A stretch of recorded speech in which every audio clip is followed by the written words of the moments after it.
Hello and welcome to another episode of The Modern Nerd. I am Sir Slice 13. Oh, were we No, really doing it now? I thought we were just I'm talking doing about it. That was it. I'm dropping in because we already had a preamble. You're confused, I'm Smarch. Look at his brain. guys. It's fine. I'm GJC. You've And confused we him. are, as always, massive nerds. So, as you're well aware, we are going to be revisiting some an old topic that we had of villains and antagonists in movies, because it is by the time this goes on to the YouTube, it will have been almost exactly 1 year since our first YouTube live, or at least a video. So thank you everyone who has watched and been with us since then.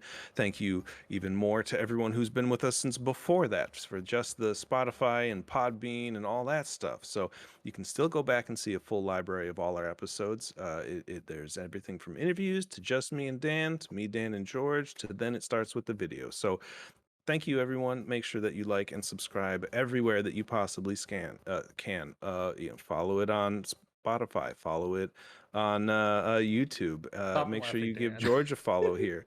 Follow all of our socials that you got right here. So again, thank you everyone for tuning in. We're happy to have you. And this week, a special shout out for our wonderful background that we have here.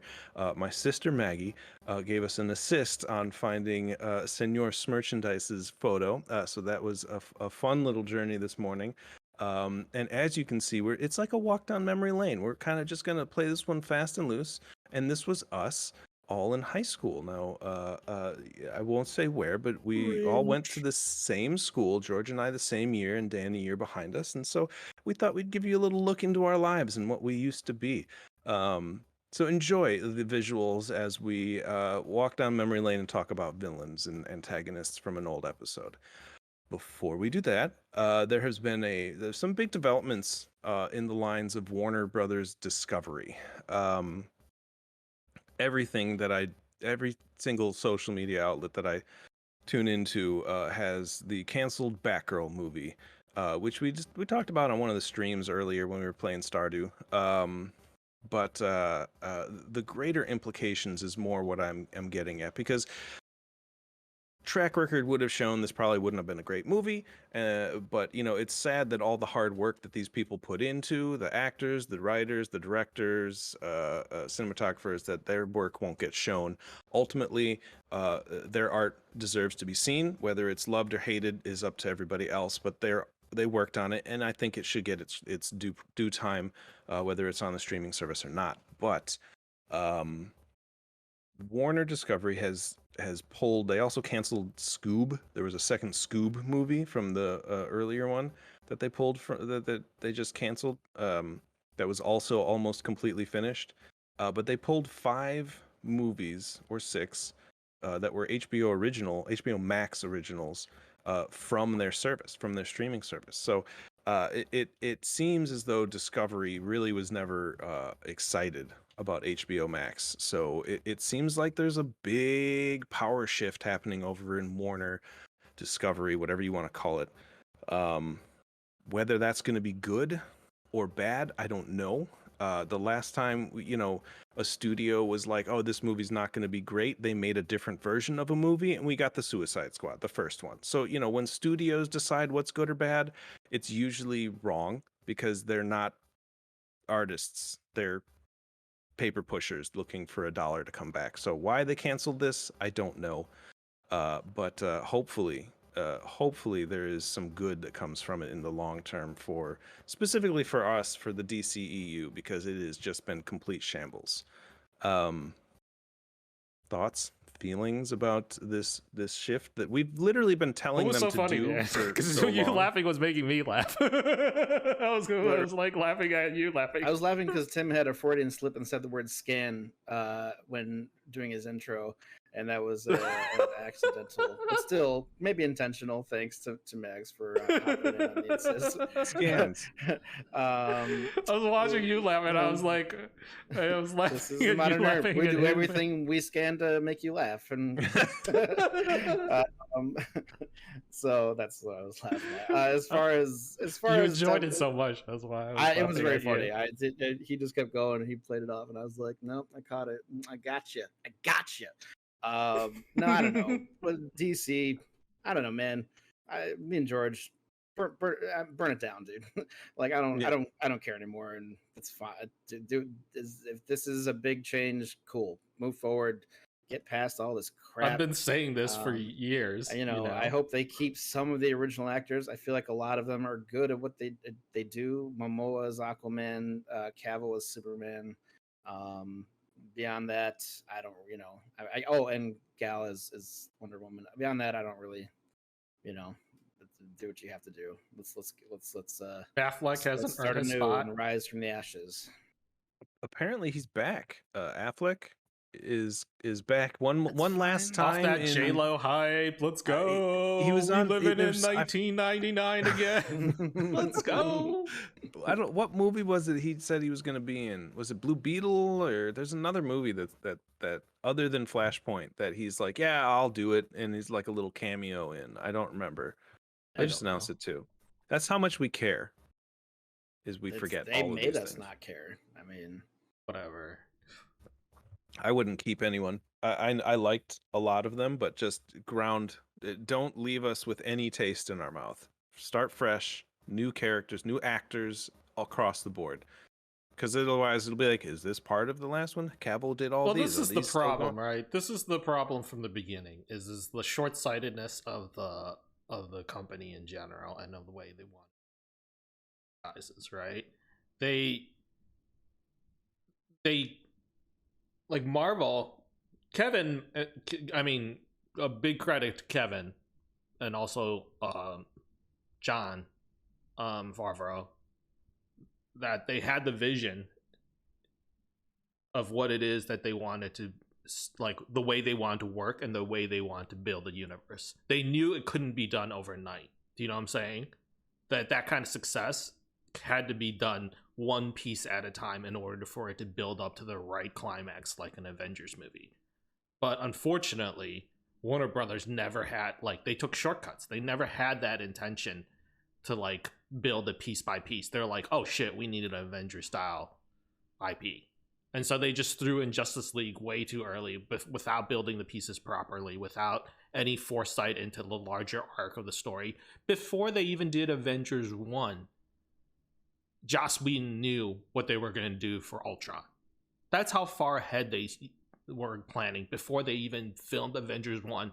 And when they approached Joss, they were already like, this is the plan. And then he's like, he's like, I'll come on board to this. He said to John and Kevin, I'll come on board on this, but my condition is that, like, I get to do Ultron. And they were like, deal. So by the time Joss Whedon had signed on to do Avengers 1, they had already figured out what they were going to do all the way through to Ultron. So, like, the foresight that they needed to have required them to plan it piece by piece by piece in order to create something as anywhere close to what Marvel had. But DC never wanted to make that investment in the first place, and this is the result of the short-sightedness, is that they knew this was going to crash and burn in like 10 years max. Within a 10-year span, this franchise would not work out. They knew that because they needed the quick money fast, and they wanted to get on the superhero train. And the reason why they probably chose this decision is because they're like, who knows if people are still going to be watching superhero in 10 years? Well, they're wrong, because people have been watching superheroes now for 15 or more. Like, yeah. They made the short bet, and it didn't pay out. You know, it made a payout in like short little bursts, but in general, it didn't pay out in the long run. And now they're having to restart everything. And if this time, after they restart it, they choose to do it right and do it piece by piece, whether that's like with some of the old actors, some of the new actors, that's their decision, you know. But the only thing that I really don't want them to touch is the best part of the DC. Oh no, right. His fucking Peacemaker. I don't want them to touch that at all. At all. Do not leave John Cena alone. He's the best thing you got going. If they can make a whole entire honestly, MCU around John Cena or a DCU around John Cena and like Peacemaker, that'd be fucking hilarious. Make it around James Gunn. Like if they need a Helmer, like why not? Like I don't pick think you someone want to other make that than kind of Zack commitment Snyder. to DC. Zack Snyder was not. He was their guy, and I'm like, it's you guys do know Zack Snyder's not a storyteller. He's not. He's a visual guy.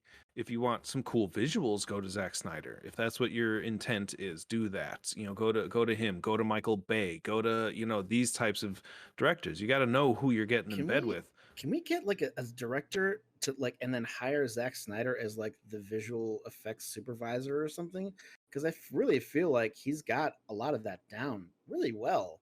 Very well. He does not have the other shit down so well, and I feel like he could be utilized in a really great manner.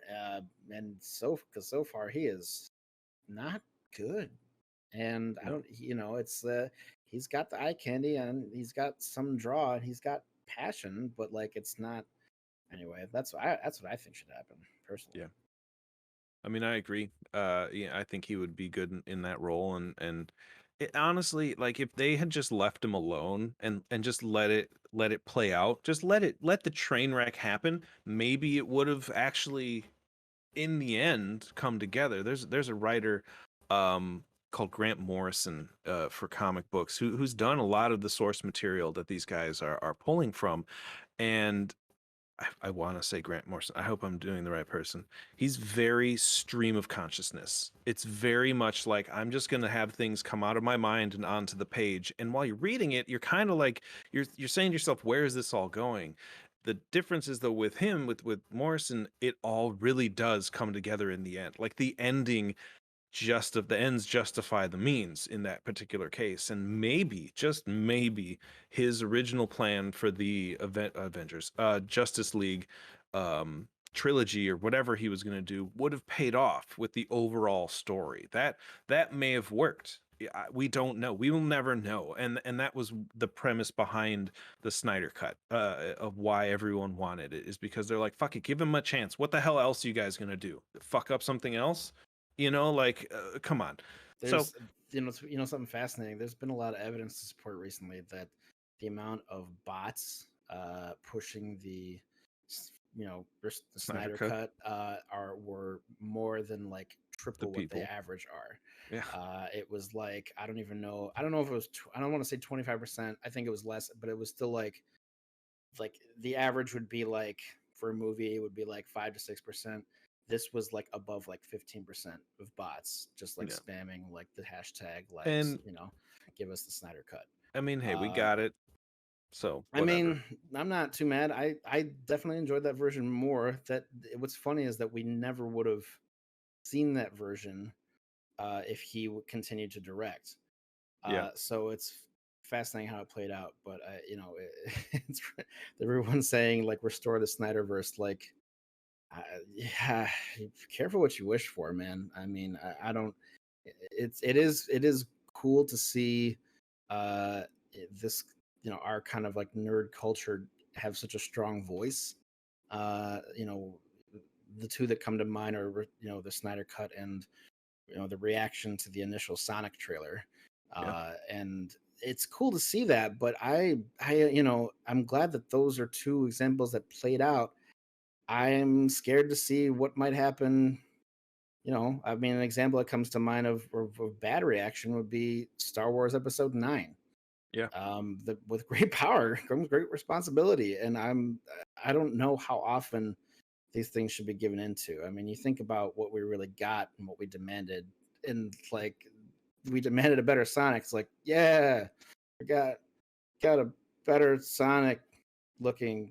Like, okay, like pick your battles, man. Yeah. Like, is that the hill we wanted to die on? Because now it's over. You know what I mean? Yeah, I don't. I mean, good for the Sonic movies. Sonics. Good for Jim Carrey and all of them, and it was cool to see the original voice actor that plays Tails cast in the second movie. I was happy about that. I haven't seen the second one yet. I haven't seen either. I've seen but the second.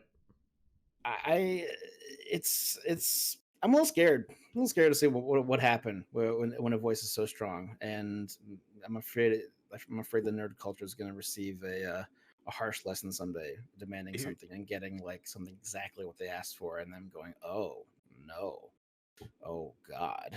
Well, it did, So, man. And you I said it was mean, episode 9, right? Well, I don't and know. it won't happen It's again. will it? I don't know. I have besides I don't know. Me personally, I've washed my hands of Star Wars minus Mandalorian and Boba Fett. Like I'm La- officially on record. I am not watching anymore. Like I'm no more not watching shows. Andor. I'll tell you that. I'm not no more shows, no more movies. I'm watching the rest of the Mandalorian, Boba Fett, and then sunsetting it. Here's my hot take on the Warner Brothers. I think the only reason we got Zack Snyder cut was because they were already in talks to do the Discovery merger, and so the previous execs were like, "Fuck it, just give it to him. Spend all the money. We're selling the fucking company anyway. Who gives a shit?" You know what I mean? Like, and now we're under new leadership, and Discovery's doing literally the opposite, being like, "No, fuck you. We almost finished a movie, but we're $90 million in, and the literally principal photography is over, and we're not gonna give you the movie." And it's just like, okay, all right, be that way. You win. Oh. Um, fuck me. All right. So, the bulk. Who's ready for some villains, some antagonists? Now, the last time we did this, it was a two-parter, and it went off the rails. We talked about like every villain in movie history. Which was way too much. It's 2 episodes. If you really want to go back and watch it, it's actually we had a lot of fun doing it, and there's a lot of passion in it, and there's a lot of great conversations, and we're going to revisit some of the conversations, and obviously there's going to be some overlap in the villains, but there's going to be some new ones too, and some new perspective on the conversation and everything. So we have a third member now who we're really hoping will have some interesting input on the subject matter. Not really. Good. We're off to a great start. Not For really. me, the more interesting part of the last time we did this was, yes, I loved talking about some of the villains and some of the great performances we got and some of the ones we hated. Like, not just like that was a horrible performance, but like, as previous mentioned, was like, like a Dolores Umbridge or the woman from the Mist, where they're just like fanaticals and they are just every ounce of everything they say makes you want to like just burn them alive. Like they're just like it just invokes such rage and such just dispassion or whatever the word is for these people that like that's a really really well written character, and it's a really like those I think as you may have heard in the beginning of this before the intro was like those are actually kind of hard to find. We were trying to think of a lot of those characters and really only a handful kind of came up. I had to put up like a pretty strong argument for Frank Costello from The Departed, who's like a horrible piece of shit, but like he didn't necessarily have that whole like I want this person to die. Dan brought up a good one, so Dan, why don't you take one of those from the new Sure. show that we like? Okay, well, so we talked a lot about villains we despise, and I'm a very strong advocator of villains who we truly want to lose. We can't wait to see them lose their battle. And I think that's what really is important to me, invoking a strong sense of feeling watching those movies. It's easy to talk about. I mean, when you say villain, when you say good villain, the first villain that pops into my head is like the Joker, Heath Ledger's Joker. Just very fun to watch. I'm sure many of us in this chat right now have watched only Joker scenes, rewatching The Dark Knight, because he is a joy to watch. He is a craftsman that worked very hard and too hard on a role that ultimately took a massive toll on his mental health, and he gave us one of the, if not the greatest performance in a comic book movie of all, ever. I love watching him. I don't hate him watching that movie because he's so fun to watch. You can't wait to see what he's going to do next. I have, I, there are, I mean, so things like Dolores Umbridge or Nurse Ratched or the lady from the Mist pop up, and I'm kind of like, I really would like to have one that's not a woman. I don't know if this is saying something about me. Maybe I need to look inward a little more, but it's because they use their women and villains and their women in movies tend to use manipulation or or religious fanatics, or there's like politics involved, and those all invoke strong reactions in me because I don't like those things in real life, and that makes me angry, actually angry. And so there's a different juxtaposition there. The villain that I want to talk about uses literally everything, uses all of those on top of the manipulation and politics and like a little bit of religion in there too. He also uses his massive physical strength, not just like in-person strength, but strength like ever expanding around the globe. Is Homelander. Holy crap. Tell me the actor's name, Tim. Anthony Starr. Anthony Starr. Holy shnikes. I have not wanted someone to go down like this, I don't think, ever. And I think the fact that it's a show and it's so consistently well done, we keep watching and we keep waiting and we keep we are invested in this. To call him a man is an insult to men, to this thing's downfall. Which is great, of course, because the actor is supposedly a tremendously nice person, which is how these things tend to go. He man, is he nailing it? And it's a testament to the writers as well and the directing. I will say there is, to me, I tend to lose a little bit of the feeling when getting immersed when you learn about a villain, when you get a villain's backstory. They can still be a good villain, but you don't feel as you don't want them to fail as much. You kind of learn them. You kind of go, oh, I see where they're coming from. Michael B. Jordan in Black Panther, great example. Great villain. Great example. Definitely you empathize with him, and he still does a good job. And I don't think what makes a good villain the name to be hated. That's not what I'm saying. I value that personally, and to me, Anthony Starr's Homelander is knocking it out of the park on all fronts. Even if he is a joy to watch as well, and you still just want this dude to go down.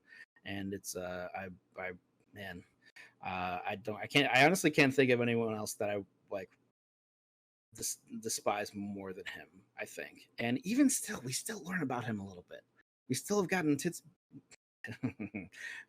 and bits and pieces about his backstory, and now his there's spoilers, there's a little bit of a generational line happening right now at the end of the last season, which is we already spoiled that. Well, I'm just saying in case people haven't watched. But it's gonna. I gotta say, you can't help but feel for him sometimes and still want him to fail. That is the sign of a good villain, in my opinion. George had a good one earlier. We were talking about from the Tarantino movies. Well, from the one. From from Django? Candy. Mr. Candy? Yeah. Yeah, I think that's a good example of that as well, because I had no sympathy for Mr. Candy. None. None but whatsoever. He is one of my favorite villains because it's maybe it's because it's not even I'm maybe it's emotional range wise, or not range wise, but investment wise and things in general. It's hard for me to find a villain that I truly hate. And maybe that's just the way that villains are portrayed nowadays on TV and in movies and stuff, is that most of them are they try to bring a second, make them somewhat sympathetic so that they're realistic, or at least people can relate to them. That's the trend. So I think most villains these days have a little bit more depth, because sometimes it's really boring just to have a purely evil human being. I think it's and not boring so much, but it's when you're a kid, a villain, on screen typically is very black and white. You're either a good guy or a bad guy, you know? But as you get older, you learn that the world is in grays. It's not in black and white. And the reason You why understand why villains are the way that they are. Exactly. Yeah. And or you expect to understand. You understand that people aren't just born evil, at least the vast majority of people in general. So like as you get older and you realize and you want more realistic entertainment, naturally you're not going to look for something as black and white as you did when you were a kid. So things are going to be presented to you in grays because as an adult you learn that life is in grays, not ever in black and white. So that's why I think in adult screen adaptations of whatever, whether it's cartoons, more adult cartoons or more Omni-Man. Yeah, like all these things have like scales. It's just a shifting scale of, you know, of empathy for a villain. It's very rare that it's like all the way out of 10 where it's like you'd have zero, like you're like zero. I don't want to help this guy at all. Like zero love, zero empathy for him. It's very rare. Most people push it to like, you can get to like maybe a 9 very solidly. And I would say Leo, Monsieur Candy, is very close to like a 9.5 to 10. Like, yeah, that's where he's at. But that's a very rare case you have a villain there. Like he's pretty damn fucking close to as close to a 10 as I can think off the top of my head. But like most writers and most people who write for villains, I think at least for like adult and like audiences is try to write it close to like a 7 or an 8. You know, they might push the 9 envelope, but usually to play it safe, they don't go past 8. You know what I'm saying? They're like, there's at least you see the evil and you're like, he's a bad guy, and you can clearly identify that. But like, because we're writing for an older audience, you need to find a way to somehow have empathy and make it more realistic, because that's how you make it more realistic. That's the easiest way to make a villain more realistic in an audience's mind, is for you to empathize with him, whether he's like fucking holding 2 boats hostage to like whatever it is. As if there's any bit of like empathy that you feel for him, that's how they're going to get you to feel like he's more realistic, despite whatever world he's living in. And the way for Joker, who I love using, Dan brought him up, I love using him as like a like kind of a standard, is that like all the stories that he was telling, whether they were real or not, there was a small part of you that believed every story he told you, even though his background story he told you was different every time. And that is the empathy that you felt for him, is that like there is something whether those stories are not true or not, there is something about him, about his origin that messed this man up to turn him into what he is now. They were real to him. Yeah, they were real to him. Exactly. Yeah. Something happened to him. Well, that much is obvious. So even if you go into like his comic origin, the more common comic origin, because even in the comic books it's changed and it's been all crazy, which is why they did what they did in the movie. But when like you look at like the original, it's closer to the Arthur Fleck, Joaquin Phoenix, where he was actually like a down on his luck comedian, someone who was trying to make a name for himself, and it turns from there in the comics to be more like he's failed, he's ridiculed, his wife hates him, like all this shit is going wrong for him, and then he gets suckered into a life of crime, pulling one big job as the Red Hood with that stupid pill and cape head that he has on, and ends up being like the scapegoat for the mob, and then being tossed into the vat of acid. Like even that little story can kind of make you feel for weirdly for the Joker. Obviously who he becomes and who he is and what he represents is chaotic at its finest. Description is more chaotic than anything. He's what is it, that scale, chaotic evil, is more the Joker, because he's not in it for any glory, he's not in it for power, he's not in it for it's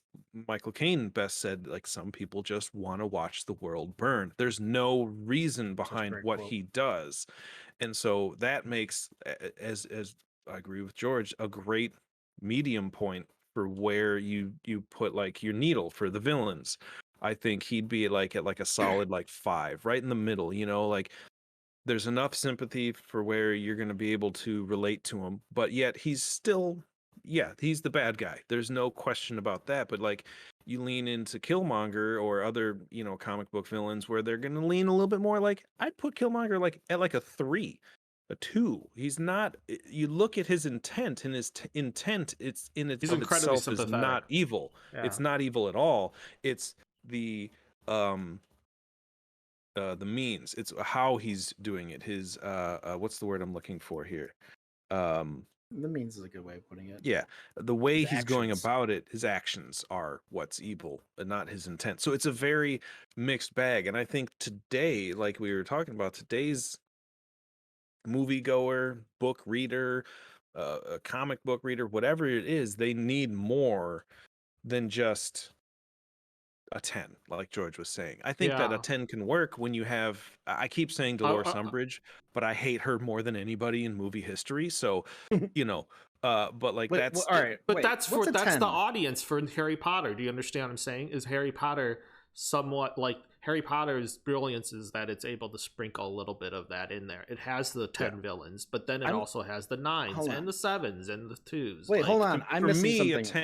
10 What is is the like, 10? What is is like this, a what is this person that you number? just is like on the hate scale. You hate them. So and you have 10 is how no, much you hate- have, you okay. can't sympathize for them whatsoever. Okay. Like, okay. just I want this person to die in the most brutal of fashions. Yeah, You and know, like no it's your sympathy for him, whatever. Homelanders. Like Yeah, you can't see it from whatsoever. his perspective, and you're not willing to like, yeah, he's just that's as bad as And it's then gonna get. there's a lot that like blur the lines. I'd I say have a segue here actually.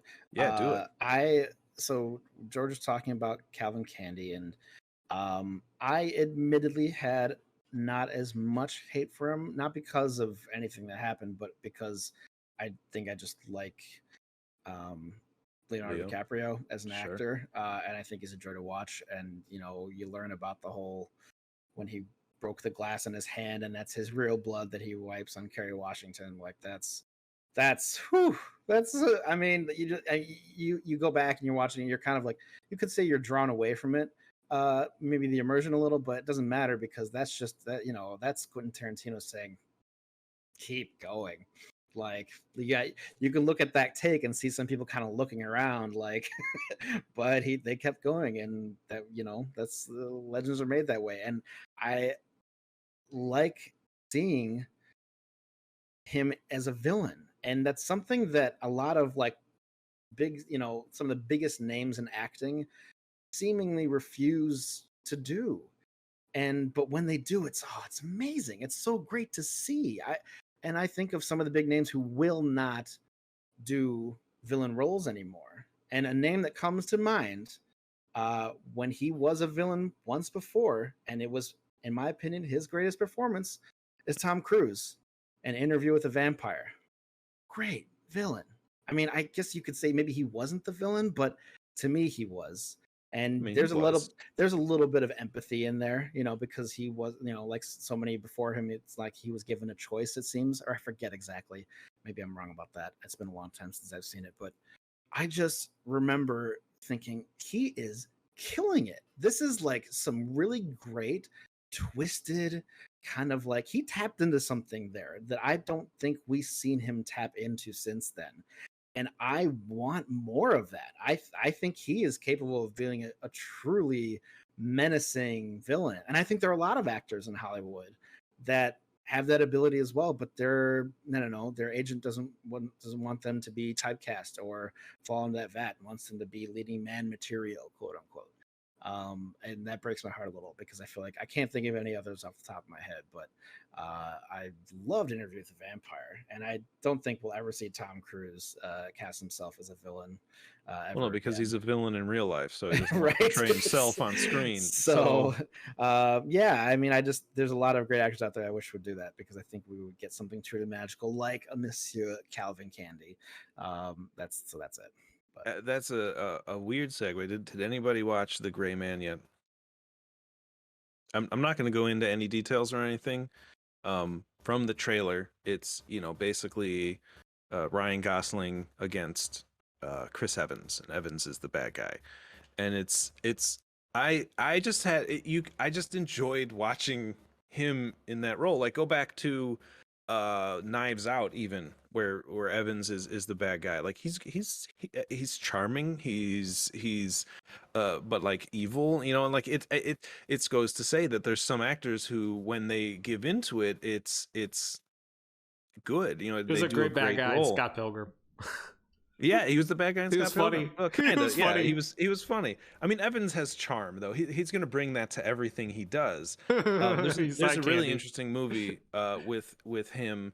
Ooh, I'm gonna forget what it's called, but it's him and Jessica Biel. If you go look it up, he basically goes to a party to get his ex-girlfriend back, and he locks himself in the bathroom and starts doing a bunch of blow and coke and stuff like that. And so it's a really interesting movie because it jumps around in the timeline, Blue like of the Velvet? history. Blue No, Velvet? no, Oh, oh. no, it's different. But like it's him as like an obsessive type character, and he was really good at it. It was my first uh viewing of him. I saw it long before I saw him as Captain America. So when they were like, "Oh yeah, But this no, guy," I'm no, like, wait a "I'm the minute. guy from that movie." The first movie you saw him in was not another teen movie. Could have been. Maybe, It probably was. I'm almost maybe. positive. Uh, That's the first movie any one of us saw him in. When he was basically Captain America. pretty much. I want to pull up his IMDb because I really want to drop the name of this movie that was really good. I want to say it came out before that. I would be very surprised. Um, Not another teen movie. It came out while we were in high school. yeah, yeah. I'm curious to see what this movie is. London. It was London. Oh, and it was definitely after. It was 2005. But go see if you get a chance. It's a much different role for people like that, and But it just is he a goes. villain in that movie? That's where it becomes the difference between. That's where I wanted to talk about is perspective of movies and who can be perceived as the villain, the antagonist, whatever you will. Because some movies I don't feel have villains per se. They have someone who is an antagonist and who is, you know, you're not supposed to be rooting for, but not everything is that like black and white of a conflict that you have good versus bad. There's, like you were saying earlier, grays, but like, you know, is he in the right for doing what he does? I don't think so. You know, he locks himself in the bathroom and has a cocaine fueled hissy fit. You know, like it's not, doesn't sound like the good guy in this story. Is he the main character? Yes. Does that make him the protagonist? I don't think so. In this particular case. So, you know, it's kind of, there's that blurred line in a lot of things where it's where is good and evil, where is good versus bad. Does everything need to have that particular conflict? You know, I was watching the Orville, and I was talking about, like, you know, like, what's the conflict going to be in this episode? And then it turns out there really wasn't a conflict in an episode. And with the TV show, it's a lot easier to get away with having a movie without like a central conflict. But like even like rom-coms have some sort of conflict. It's usually a relationship conflict or disagreements or something like that, and it becomes like you know, the audience then becomes split with like whose side are they going to take? Going to take the boyfriend's side? They're going to take the girlfriend's side? Husband, wife? Are they going? So there's always some form of kind of conflict, and in that regard. So where is when you pull perspective into it and you look at, and I know you don't want to talk about this anymore, but there's no getting away from it, but like Star Wars is the prime example of perspective. If you were to look forget the prequels, forget them, because this argument kind of goes away when you take those into consideration. But you look at 4, 5, and 6, and you think, like, you know, you got the rebels and you got the Empire, and there's an argument that the you know, people on the web are like, well, the Empire actually are the good guys. They're trying to maintain order and stabilization and provide, you know, a military defense. They're providing, you know, goods to the people. They're providing jobs. They're doing all these things. And the rebels are just trying to go back to the other way and cling on to power from the old ways because there was a power shift. So if you were to write the story, and again, I know they wrote the story from the other point of view, sort of, but if you were to write the story from the Empire's point of view, the rebels suddenly become the bad guys. So it's kind of all about perspective, and some people like how you see the story being told, you know, like cowboys and westerns. You know, there's literally movies like Tombstone where the heroes are the law and the villains are the cowboys, where like 80% of the westerns, the cowboys are the heroes and the law are the villains. So it's again like, where does like perspective come in to play? Like what would be a different story if things were told from a different point of view? I guess I kind of went off the rails here on my tangent a little bit, but like of some of these stories and villains and stuff like that, like what movies would be different if they were told from a different point of view? Like, it's a very interesting thought. I don't think there's any one answer we're going to get. If you've ever, like, this is like before it even became a screening thing, like there was a trend back in like, I want to say the 90s. If anyone's ever heard of Wicked, it's one of the most well-known stories, which is like, it's the story of the Wizard of Oz told from the perspective. Has anyone heard of Wicked? Yeah, I mean, like, but that like kicked off a literary trend in where a lot of copycats started telling stories from different perspectives of the villain. Beowulf is another famous book as well, where it talks about it's the perspective. Beowulf with Grendel. Grendel was like like another story written about Beowulf's story, but from the villain's perspective. So it was like a big literary trend. I think it's funny because like art and audiences, I think, have become more sophisticated, and so a lot of people try to take different perspectives of traditional stories. So you will see more stories from a villain's perspective. Like, I feel that's more common nowadays than it was back in the day. And then because of that, there's that wide range of sympathy we talked about. You know, we had like, if you want to compare it, here's somebody who does villains is Benedict Cumberbatch's Khan in Star Trek remake versus the Khan in the original one.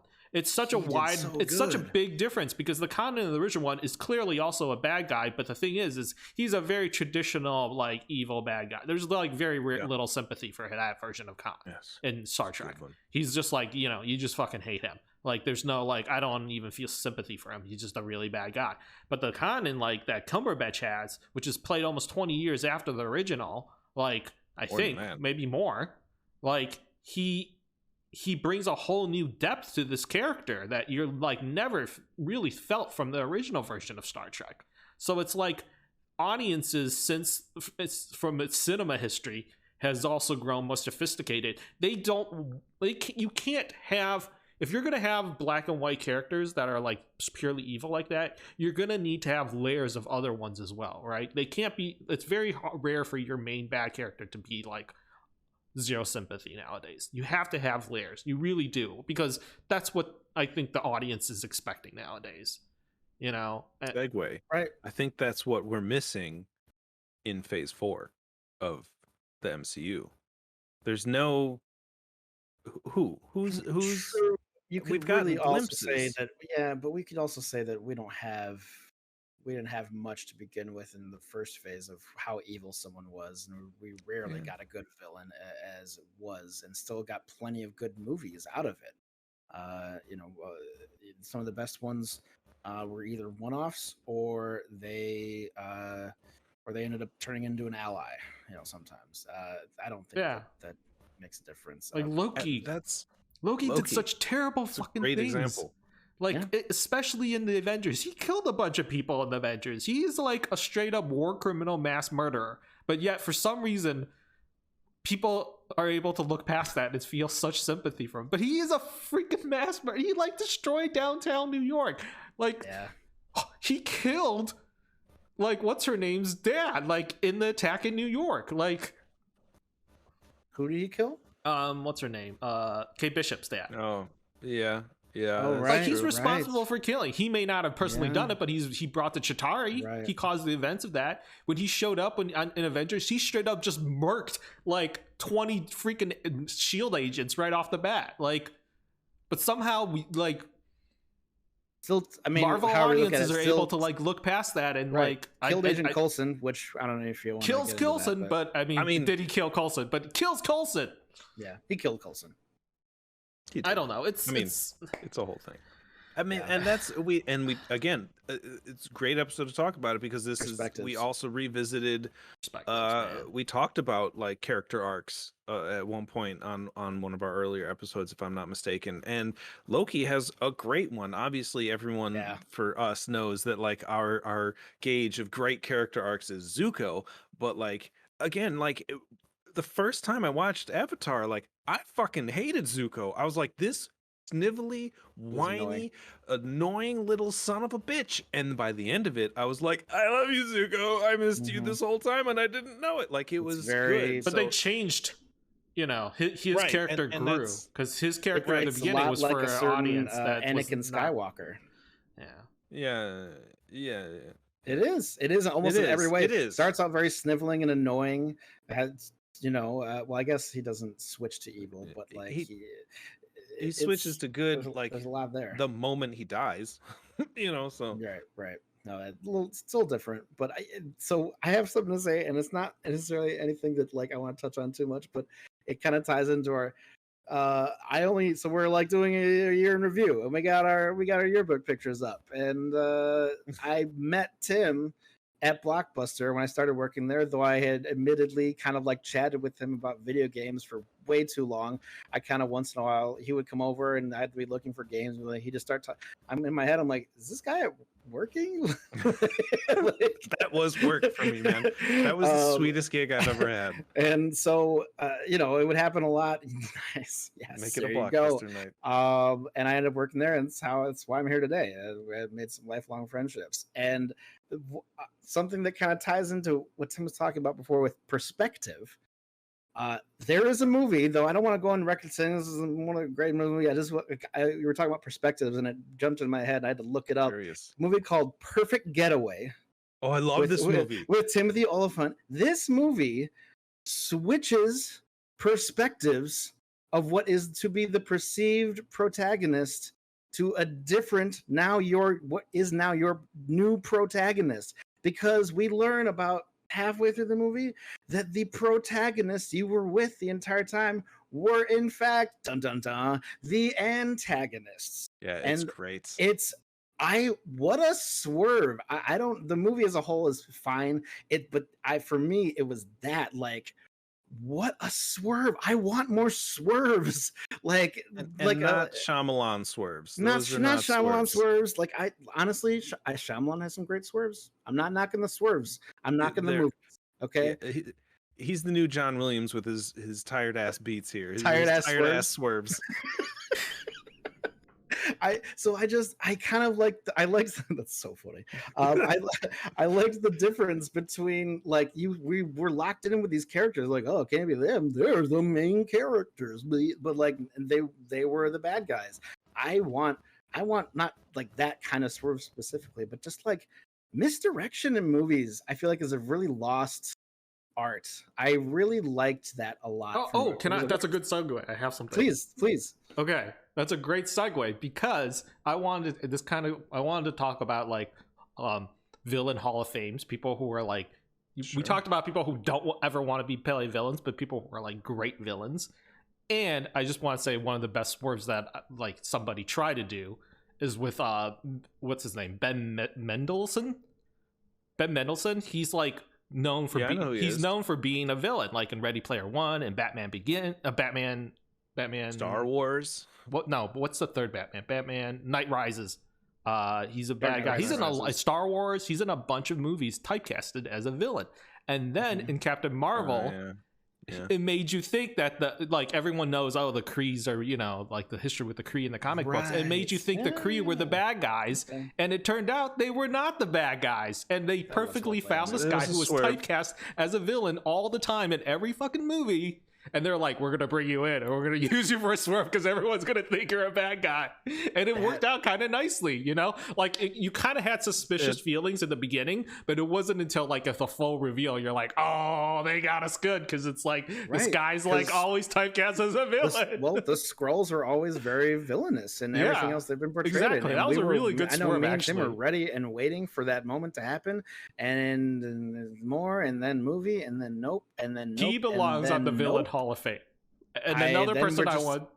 And so me and Tim kind of ended the movie kind of like, What? That just happened. Like so I still think it's a double bluff. I still think we're being lured in by them, thinking that they are good. Who But knows?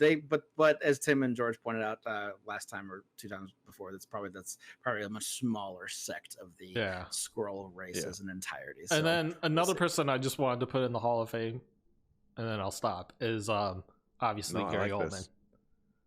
Oh, sorry, Gary Oldman. Gary Oldman. One of one of the greatest villains, but the thing is he's played so many villains and people love him so much now that people feel bad making him a villain. No, the actor, like the actor, as he is good at playing villains. He's good. He for a long time was typecasted as playing a villain because he's just so good at playing a villain. You know, like he plays in almost every single fucking film for a long time. He was the bad guy. But the thing is like people love him so much nowadays that they like feel bad making him like casting him as the bad guy. They're like, let's make him Jim Gordon. Let's make him and that's another thing is Sirius Black is kind of like an art imitate the life type of thing. Is Sirius Black. They always knew that Gary Oldman is typecasted as a villain, and they're like, we need somebody who's a villain. But then the swerve is that like he actually is Harry's godfather. And that's like he's so good, and he's so good at both of them because he was so scary and menacing, and then the switch, and then just makes you feel like, oh my god, this guy was the antagonist in the third story, in the third book, in the third movie, and he's the scary like foot soldier of Voldemort, second in command, and then this complete 180, and you're like, oh my god, this guy who I was running for this whole entire time is actually the guy who's been trying to save me. And that's another person who we need to talk about, obviously, is Severus Snape, somebody who you felt like you just fucking hated for a while for most of your Harry Potter, but then like, and of course obviously Alvin Rickman, you know, Hall of Fame villain, like Hall of Fame villain Alan Rickman, you know, and he was another man who's so beloved in Hollywood. People started feeling bad typecasting him as a villain because it's like we need to give him something else because it's just like we love Alan so much, you know, like we stop making him the bad guy every film. Alan Rickman wasn't the bad guy as often as Gary Oldman. He was the bad guy in a lot. Obviously not Gary Oldman episode, you know. Really? A lot of his old stuff, he's villains too. He's a bad guy. Recalling him. He's evil in Sweeney Todd. He's evil in, obviously, well, he's good and evil in Harry Potter. He's a dick in Harry Potter. He's a dick in Harry Potter is really what it is. We all had a teacher we didn't like in school, and he's obviously plays that to a T, you know, like. And obviously, he's not really a good guy in Love Actually, you know, not necessarily. He's not the bad guy. There's no. Yeah, but I mean, prospectively, to a lot of people, he's not a good guy, like at all in that movie, because he's a cheater, and there's a lot of people who are like, nope, you're done. See you later. I've written you off completely. And those people who say that, fuck those people. I wouldn't as a character. Those are the people that say once a cheater, always a cheater, and that shit grinds my gears. Let's not get into that. Yeah, it's a whole nother conversation. Big ups to both Alan Rickman and Gary Oldman. God, Gary Oldman just really captured the love he feels. Some of the most over the top crazy villains. Zorg, like only he could do that. Only he could have pulled it off. Good. My tribute haircut. One of my favorite movies of all time, but that movie's ridiculous from start to finish. Yeah, and only Oldman could ground that movie and that character and that villain. Oh, so good. So good. So any other villain Hall of Famers you want to add in, guys, feel free.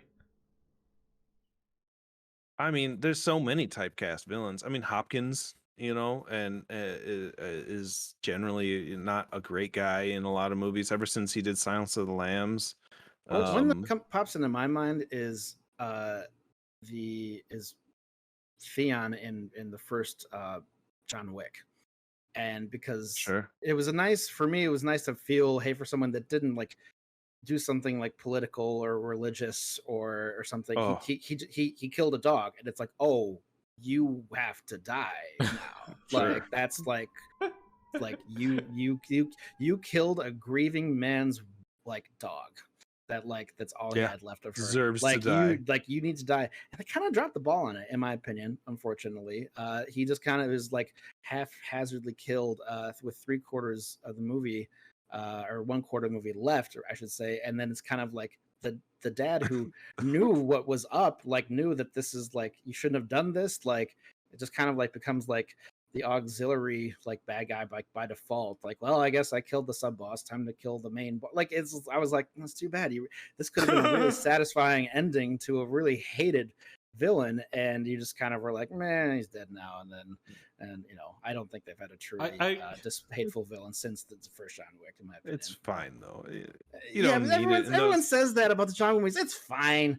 It's fine. Like, that's not why you're there. I know, but it's like, is this like all that matters? Like, it's fine.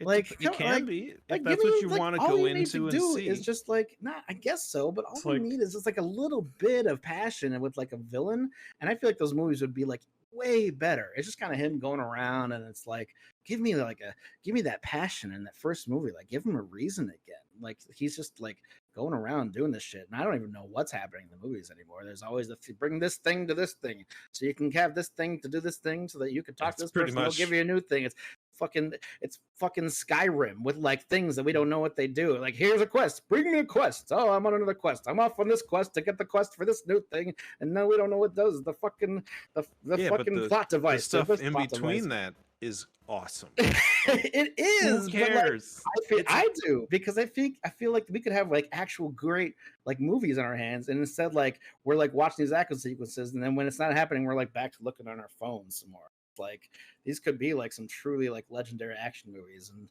I don't know. That's just me. I think they'll stand up. I literally said he will do them until fans are tired of them, and I'm like, yeah, great. We're gonna be doing these forever. Don't want to ever go out with a bang. Go out with a fizzle. Just fizzle all the way into the sunset.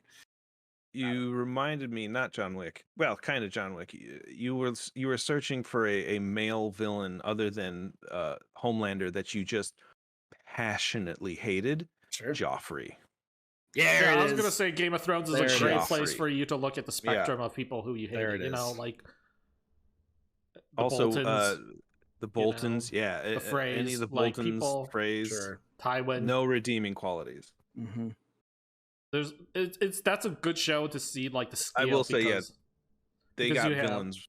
Yeah, they have a huge wide range, right? Because they have even like people like Theon, and then you even have like they have a big overarching villain. You can even say with like, the White Walkers, which is like zero. Like, it's funny because like movies have antagonists who are more like forces of nature, or like I see as natural disasters.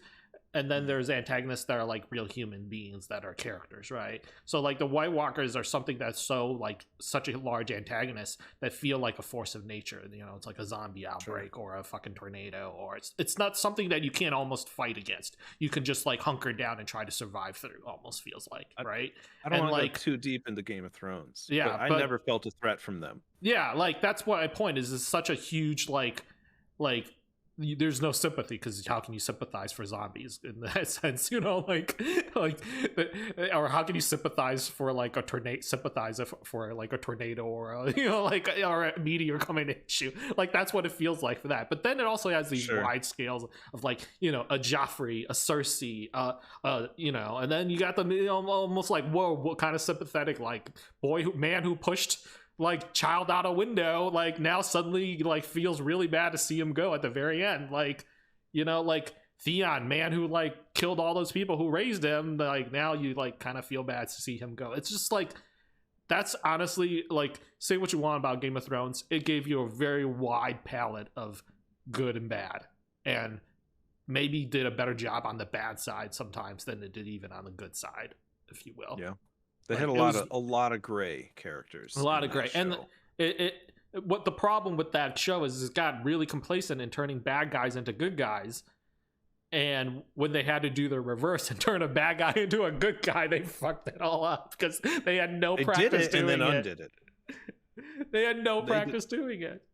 They did it perfectly until they didn't do it at all. And it just, that sentence makes my brain hurt, and watching and thinking about the arc of Jaime Lannister makes my brain hurt because it just made no sense whatsoever. But again, we could sit here but okay. Well, she did the opposite. That's what I'm saying, is they're very good at doing the from bad to good, but they're not very good at doing from good to bad. Because they didn't really do a good. They never tried it. They did. No, but whatever. Not I to don't get think too they deep meant into Game to of Thrones. until they got to the end. They're like, yeah. Not to get too deep into Game of Thrones, but 'cause- yeah. Again, this one could go off the rails again if we really wanted to. Obviously, we have a lot to say about these things. But for the sake of what we said the other day, we are at an hour, ladies and gentlemen. So, anything you want I to don't add, really. Dan? I'm sorry. I feel like I don't have any No, final well, thoughts. we don't talk Final about Game of thoughts. Thrones. That's what's okay. we're That's fine. anything else non Game of Thrones you wanted to add, Dan? I wanted to make sure. No, now I'm just thinking about Game of Thrones, and I just Villains, just- nothing. If anyone watching, feel free to chime in the chat with your favorite villains. If you're going to catch us on Comment Sunday, below on YouTube. please, comment on YouTube. Let us know. We will revisit all of these again, and talk about comments and reply to you guys the best that we possibly can. We love hearing from you. So please make sure to give it a like and subscribe so you know when we are going live and when a new episode drops on Sundays, and hang out with us and enjoy your days. Yeah, I got nothing else. Any sign offs for anybody? Anything? This was fun. I feel like we need to have a Game of Thrones episode Eventually, and just air grievances. We're also waiting for a Avatar Korra episode. Thanks, Maggie. There's other episodes we're waiting for. To Maggie.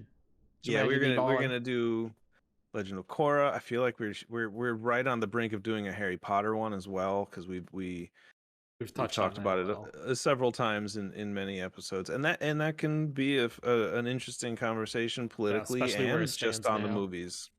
It's crazy because there's so many conversations to be had that you can just talk about the differences between the books and the movies, or the characters and the actors in the movies. And we could talk about like what's happening now with the mythos, with the writer, the fucking author, and like all this shit. There's a lot that can be said. So stay tuned. We're gonna have another one for you next week. I don't think we're gonna have a big review. I don't think anything drops that we're gonna want to watch until maybe She-Hulk, which is they moved to Thursdays because there's another show that the Disney Corporation owns that's airing, and they didn't want to take away. It was like Dancing with the Stars, something stupid like that is airing on a Wednesday, and they're like, oh, we'll just move this to Thursday. So we got to wait an extra day for that. But yeah, I mean, there's not a lot. Maybe we'll do a Gray Man review because that's worth watching. I'm down for that, actually. Yeah, it was just, I enjoyed it. I had a lot of fun watching it. And if you guys want to see Nope, we could talk about that as well. Yeah, that's something I'd go see. Yeah. But yeah, thank you guys, everyone who's been with us for this hour. We appreciate it. And as always, we have been The Modern Nerd, and thank you for watching.